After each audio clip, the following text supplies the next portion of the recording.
The time is 10 a.m. and this is WKYT Midmorning. Firefighters are still trying to figure out what has caused a house fire, a major disruption this morning in Nicholasville. Family members are mourning the victims of a deadly crash in Lexington. And coming up, some tips from police on how to keep your kids safe while they're out trick-or-treating this evening.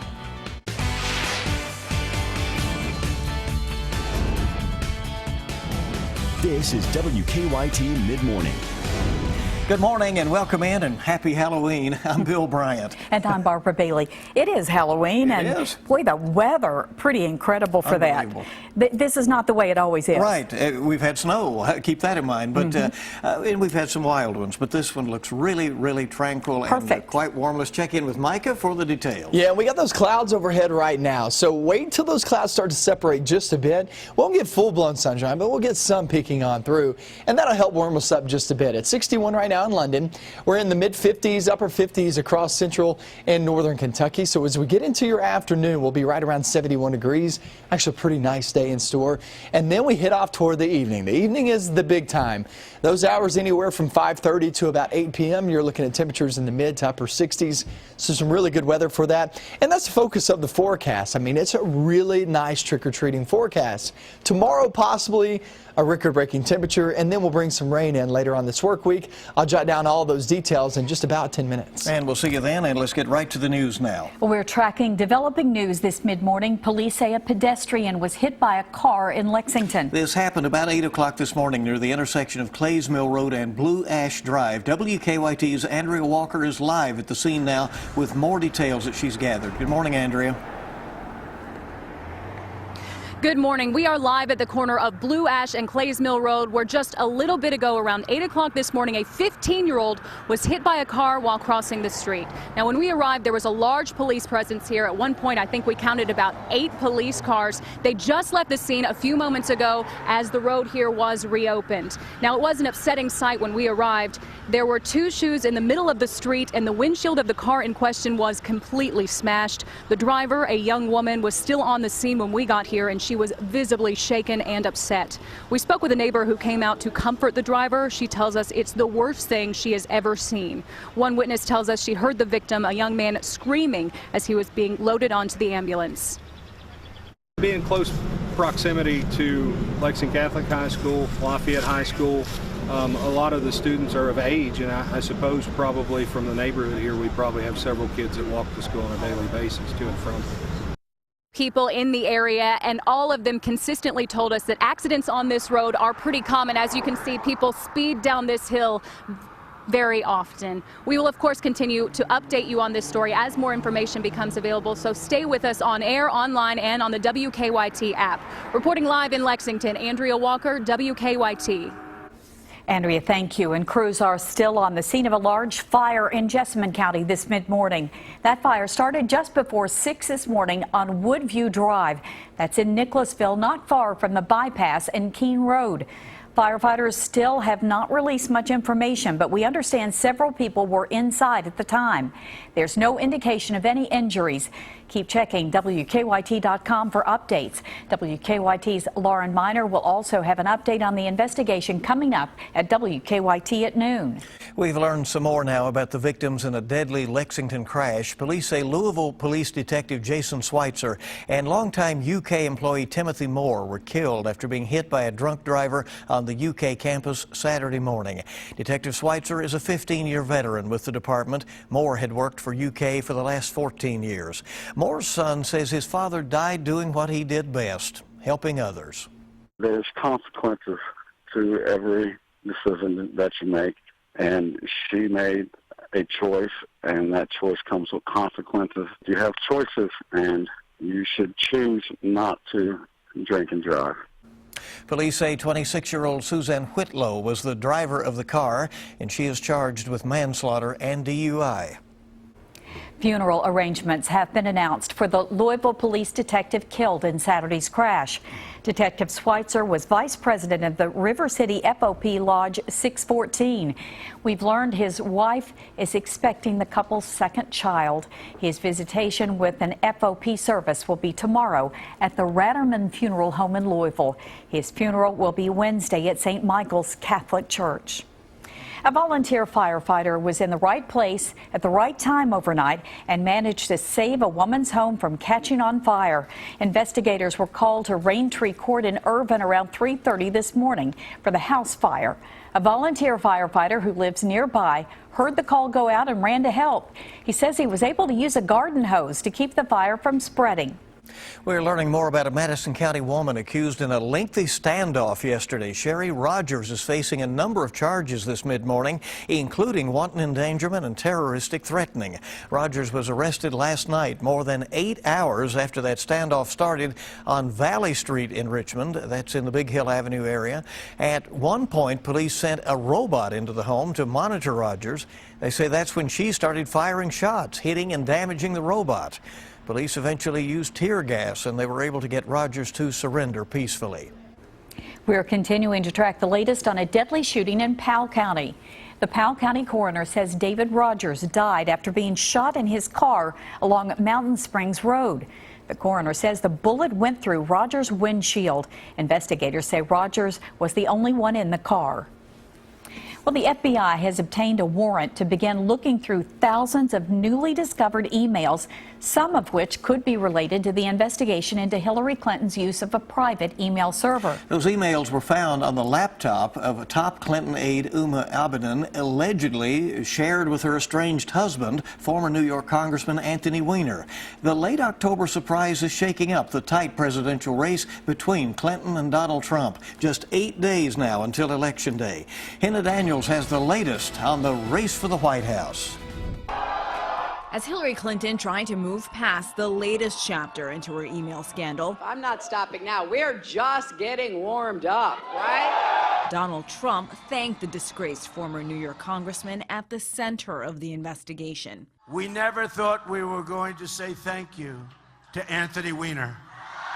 Running mate Mike Pence praised FBI Director James Comey for alerting Congress about the newly discovered emails last week, against the wishes of Attorney General Loretta Lynch. The FBI stepping forward at this moment has demonstrated real integrity. On Sunday, Democrats, including Clinton's running mate Tim Kaine, blasted Comey for penning the letter. Donald Trump says, oh, they're reopening the investigation. That's not what the letter said. The letter was so confusing that it was hard to know exactly what it said. Senate Minority Leader Harry Reid went a step further, accusing Comey of breaking the law.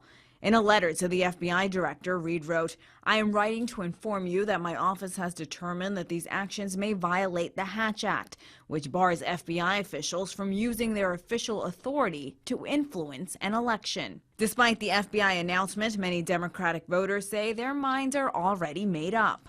We just love that she fights for women. The level of that email is nothing to the craziness level of a guy like Trump. In the latest CBS News poll, just 5% of Democrats say they're less likely to support Clinton now. Hannah Daniels, CBS News.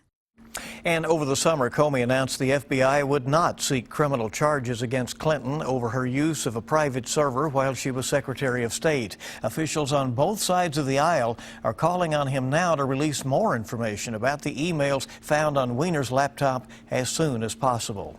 Back here in Kentucky, the U.S. Senate candidates, Senator Rand Paul, the Republican incumbent, and Lexington Mayor Jim Gray, the Democratic challenger, are preparing for their first and only televised debate. The two will square off tonight at 8 o'clock on KET. It's Halloween, and police want you and your family, of course, to enjoy more treats than tricks on this holiday. Police are warning Kentuckians to take some extra precautions. They suggest that parents double-check the candy kids collect and be aware of their children's allergies. Many cities hold community trunk or treats. Police say those are the safest options for making the candy rounds. But if parents choose to trick or treat in a neighborhood, officials recommend that children wear light colors or reflectors on their costumes.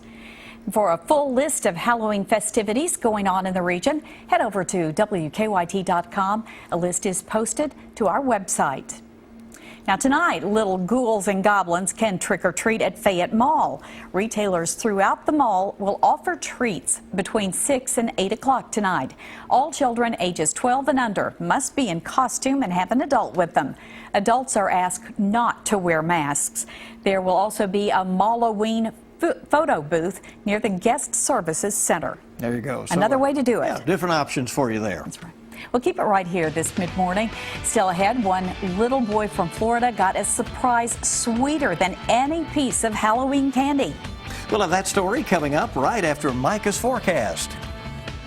It's looking pretty good as we go throughout the rest of the day. I know we'll start to see those clouds start to separate just a bit at least and get some peaks of sunshine. That'll help us warm up in the rest of the afternoon. Now, trick-or-treating times, temperatures don't look all that bad. We'll have that coming up next. Your zone-by-zone forecast with meteorologist Micah Harris. Really, anywhere you look, we have the clouds out and about. It's not the best looking day. I do expect at least some peaks of sunshine here and there as we travel throughout your afternoon hours. Afternoon will be there in the lower 70s. So upper 60s, lower 70s today. It's not all that bad. That's still well above average. We'll take it. It's not too bad.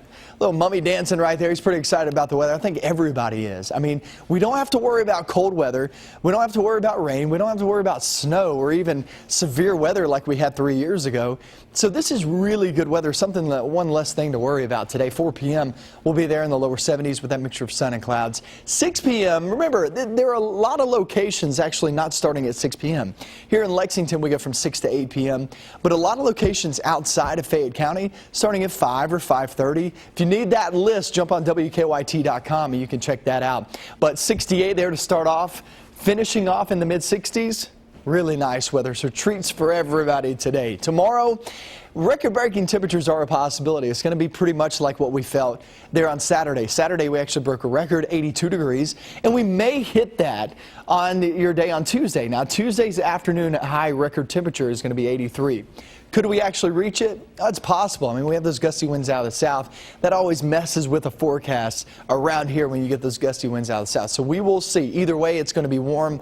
It's going to be dry. Late week, get off towards your Thursday, Friday. That's when a cold front comes blowing on through. I showed a lot of pictures early this morning from you guys. I told you guys, send in your kiddos on Facebook, and here you go. Hunter Isaacs, Superman from Berea, Kentucky. Man looks strong right there. You got Thomas the Train, and that's Caitlin McLean from Somerset. Looking so cute. Thomas the Train outfit right there. And check this out. Okay, my 2-year-old daughter, Zaylee, is all about being like her daddy. So what'd she do for Halloween? Well, she chose to dress up and be his assistant mechanic. How cute is that shot? So I love showing off these pictures every year. We do it every year. I've been here for 4 years. We've done it the past 4 years. Absolutely love it. All right, check out your 7-day forecast. And here's a look at 71 degrees later on this afternoon. It will be much nicer later on today. This morning still a little bit cool in some locations, but possible record warm tomorrow. Thursday is your next best chance of rain at 40 to about 50%. And then you can see by Friday we cool some things off, but the weekend we rebound pretty nicely. So the weekend actually looks pretty good in the mid-60s. We'll take it. Yes, we will. Yeah, I bet. Take it while we can here and enjoy it while it's warm. Well, one little boy in Gainesville, Florida went trick-or-treating this weekend, expecting lots of candy. But he got something even sweeter. Really cool story here. Jaden Hayes is 4 years old, and he dressed up as his hero this year, his dad. Instead of wearing a cape, he suited up in fatigues, just like the ones that he's seen his dad wearing for the last 8 months or so in Iraq in some of the pictures he'd gotten. Mom was by his side for his candy rounds, and little did he know all of a sudden he would run into his dad. It's Daddy! Hey, buddy. More than I was expecting. I thought I was just coming here to pick him up just from trick-or-treating, but it turned out to be a whole lot more. Just warms the heart, doesn't it? With a firm grip on his candy and an even tighter hug on his dad, Jaden finished out the night with plenty of treats alongside his big hero there. That's great. Pure joy when he saw his dad, and you know it made everybody else's night too. Yeah, probably a few dry eyes around there. That's just great. Yeah. Well, Nicolas Cage is on a mission. Also, the possible return of Downton Abbey. And an important court date for Bill Cosby. Suzanne Marquez has your eye on entertainment. Bill Cosby heads back to court this week for a pretrial hearing in his sexual assault case. On Tuesday, prosecutors will ask the judge to allow 13 other women to testify about their encounters with Cosby. The defense is arguing against it, saying the comedian is blind and cannot recognize his accusers. Stars of the Downton Abbey TV series are hoping for a green light on the movie version. Laura Carmichael played Lady Edith. She says the script is ready, but the cast is still waiting. They haven't asked us yet, so we'll see. But we'd all love to do it. We're again a big family. For now, Carmichael is promoting her newest project, the dark comedy Burn, Burn, Burn. Well, Gary, I have many names. Nicolas Cage is a man on a holy mission in the new movie Army of One. The story is loosely based on a real-life handyman with a religious calling to capture Osama bin Laden. He tried to do it 11 times. There is something a little bit disturbing about that, as well as misguided about that. So I knew I was playing somebody who was an extreme personality. Russell Brand plays the role of God, and the film opens in limited release on Friday. And that's your Eye on Entertainment. Suzanne Marquez, CBS News, Los Angeles. And keep it here on Mid-Morning on WKYT. It's good to have you along, by the way, on this Monday, the last day of October, if you can believe that. You know? It's here. Gosh. All right, you've got the costumes and the candy, but don't forget about safety this Halloween evening. Tips for your little ghouls and goblins while trick-or-treating next. Tomorrow night's Mega Millions jackpot is $40 million, and Wednesday night's Powerball jackpot is $198 million. And we're so glad you're here on WKYT. Halloween is upon us, and with all the fun, it's important to make sure that the little ghosts and goblins are safe out there. That's very important. Nicole Paratori with UK Cooperative Extension is here with some of the very important safety tips. Thanks for coming in. Glad to be here as always. You know, it looks like it's really going to be good weather. Oh, so that might mean a lot of trick-or-treaters out Lots there. of people out, especially when it's nice weather, like you said. So there's some things to really make sure you think about for the safety of everyone. And one of the first things is make sure the costumes are flame retardant. So with going by jack-o'-lanterns and candles and things, having a flame retardant costume is really important. And second, take a few minutes to actually try on the costume before they go out. Make sure it fits, especially things that are near the feet. If it's long, you could trip on it. Sure. Our little ones are going up steps that they're not used to, cracks in the sidewalks and everything else. Usually they're so excited they have already been living in that costume, though. So yes, hopefully, as is the case in our house. That's not going to be a bad They're a little thing. adjusted to it, right? A little adjusted to it. Absolutely. And then also double check masks and things on the head to make sure vision's okay. What about as you're getting ready to hand out candy, and you also then have a lot of candy coming in, what's important to think about with the actual Halloween candy? Absolutely. One of the first things I always suggest is talk to your children about what the expectations are. Are they going to be allowed to have 6, 7, 8 pieces on that first night and then a piece a day or 2 pieces a day afterwards? It makes for a much better night if everybody is kind of aware of what the rules will be according to how much candy is consumed in the household. Kind of set the rules ahead of time. Of course, not everybody will be in a position to take part, and so as you're guiding the little ones along, you need to remember there are some homes that won't be taking part in Halloween. Right. So if the lights are off on a porch, typically that means that that home either is not participating, no one's home. So don't spend your time going up to those, and show your children, you know, look, the lights are on in that house, guide them that way. If you have friends and neighbors, you know, encourage them to talk to your children and also make them aware that these are costumes too. Yeah, right. And check over everything that's put in that bag or whatever. Absolutely. Carefully. Most of the time candy is wrapped really well, but you know, if you do have loose candy, it's not worth keeping. Just throw it away. All right. Well, aware that these are timeless reminders, but they're very important. And we thank you for coming in. Very glad to be here. And keep it here on WKYT. We are back with more in just a moment. Stay with us. With all the hustle and bustle of Halloween, we're going to want something easy to serve to all our ghosts and goblins, no matter how old they are. And whether you're trick-or-treating, handing out candy, or watching monster movies with the lights out so no one knows you're home, we've got a slow cooker favorite that'll be ready and waiting whenever you are. We start off by mixing together a couple pounds of ground beef, an egg, a bit of breadcrumbs, some water, and a bunch of off-the-shelf spices. After we roll this into bite-sized meatballs, we place them in a slow cooker along with a sauce that we made by combining some chili sauce, grape jelly, and a bit of lemon juice. We cover it, and let it cook on low. Before the first trick-or-treaters ring the doorbell, they're done.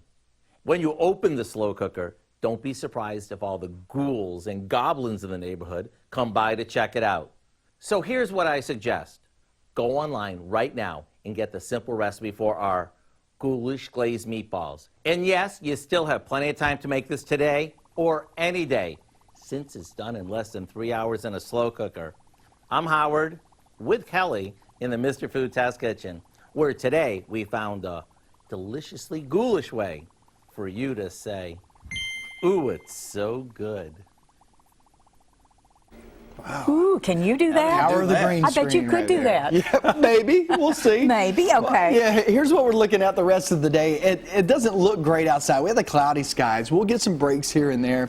You won't get full-blown sunshine today, but nonetheless, we'll get some breaks. Temperatures upper 60s, lower 70s. Tomorrow, possibly some record warmth, guys, and the next best chance to rain is on Thursday. We're going to go into that and trick-or-treating forecast coming up at noon. Okay, That's important. Yeah, very important. And very good, too. Thank you for being with us at Mid-Morning. We'll see you here at noon. Your news is always on at WKYT.com.